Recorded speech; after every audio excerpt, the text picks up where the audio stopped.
What's up? This is Tim from Airsoft GI, and today we're going to do something kind of fun. We're going to take this gun, which is the G4A1, and we're going to do a little stress test, rate of fire test, so to speak. This will be the second stress test we've done on this gun. You've already seen how durable the externals are, and if you haven't, click the link at the top of my head, and you'll be in on the loop on that. Today we're going to test the internals. We're going to test it with this battery. This is a 9.6 1200 nunchuck battery, something that you would commonly use with this gun. And we're going to see how well it holds up with the 11.1 3200 milliamp li-poly battery. This will be really interesting. Never fired this gun on a li-poly before, and we're about to do it for the first time. I'll meet you back at the chrono station in a bit.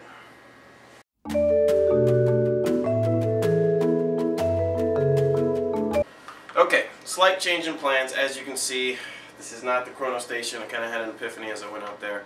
I thought instead of using the chrono station, which I don't really need for this test, I would just build myself a target right here that'll trap the BBs.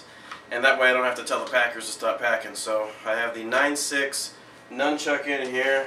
We're going to shoot this box and see what the rate of fire is. The purpose of this test is to compare rate of fire between the 9.6 and the 11.1 and see if the internals can actually hold up against the 11.1 li-poly.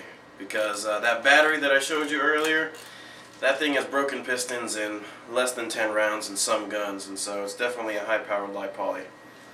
Let's get started.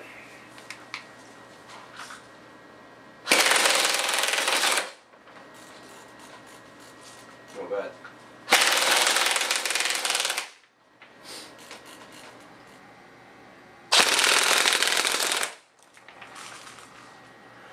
Alright, as you can see, even with a 9.6, the distance between these BBs is very, very small. This 9.6 has got plenty of kick for a gun like the G4A1. But you know what? That's not good enough for me. I'm going to pop this li-poly in here and see what we can do. Alright, what I've done is I turned the box around so that we have a surface that hasn't been shot yet. Got my li-poly brick right here, G4A1 right here. Obviously it doesn't fit in the stock, so I'm going to have to hold it. Let's see what we got.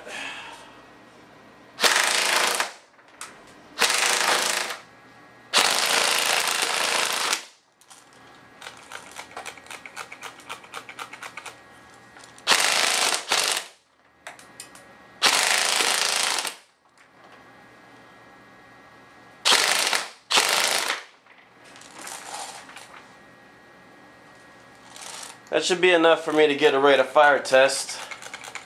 Now let's just see if we can break this thing.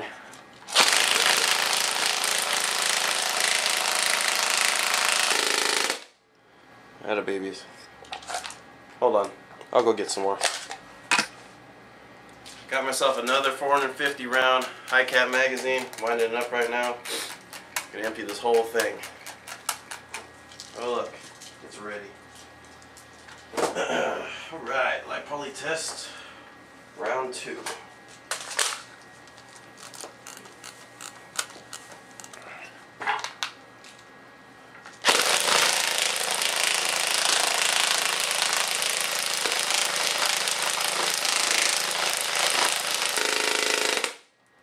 Atta BBs again. This gun is not breaking. It's kind of disappointing, but you know what? It's to be expected. This is a G4A1 after all.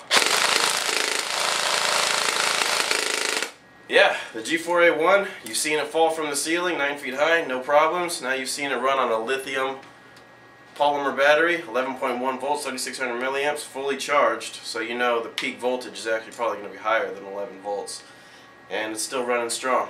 Okay, I have a little bit of grim news. Apparently, I wasn't the first person to run the G4 on the li-poly. My coworker Albert apparently has been running his G4 on an 11.1 2400 li-poly for the past 5 or 6 games he's been to. Okay, so the G4 can definitely hold up against a li-poly.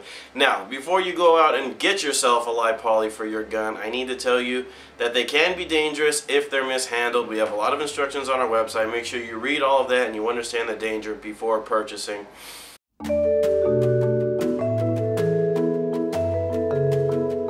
What's up?